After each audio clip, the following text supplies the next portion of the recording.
Praise the lord. దేవుని నామానికి మహిమ కలుగును గాక.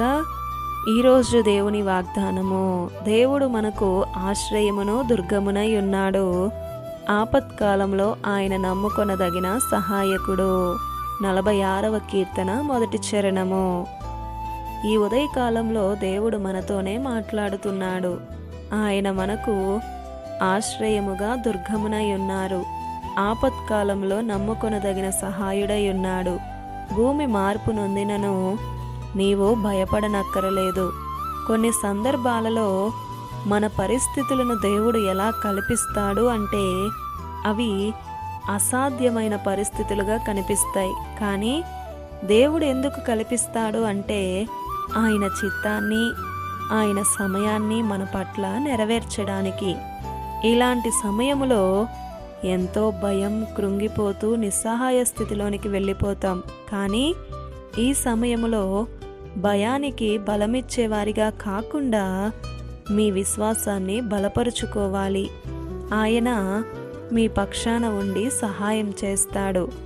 నీకు అసాధ్యం కావచ్చు, అతి కష్టమని నీవు అనుకోవచ్చు, కానీ నా దేవునికి సమస్తము సాధ్యమే. నీ దుఃఖాన్ని సంతోషంగా మార్చగలవాడు. దిగులు చెందవద్దు, జడియవద్దు, నేను నీకు తోడుగా ఉన్నాను అని వాగ్దానం చేస్తున్నాడు. ఆపదలో ఇతరుల మీద ఆనుకోకుండా విశ్వాసంతో నీ వైపుకు చూసే నేత్రాలను అనుగ్రహించు అని దేవుణ్ణి అడుగు. ఆయన నిన్ను సిగ్గుపడనివ్వడు. ఏ పరిస్థితిలోనైనా నిన్ను కాపాడుతూనే వచ్చాడే. అది నీ బలమో నీ గొప్పో కాదు. నిన్ను పిలిచిన దేవుడు నమ్మదగినవాడు. మరణపు అంచులలో నుండి కూడా నిన్ను కాపాడే సమర్థుడు ఆయన. ఆయన కృపే నిన్ను కాపాడుతూ ధైర్యపరిచేది. నీ కార్యాలను జరిగించే దేవుడు. ఈ నిరీక్షణ నిన్ను సిగ్గుపరచదు. ఇరుకులో విశాలతను అనుగ్రహించే దేవుడై ఉన్నాడు. ఆయనే నీకు సహాయకుడు. ప్రియ సహోదరుడా, సహోదరి, నమ్మకముంచు.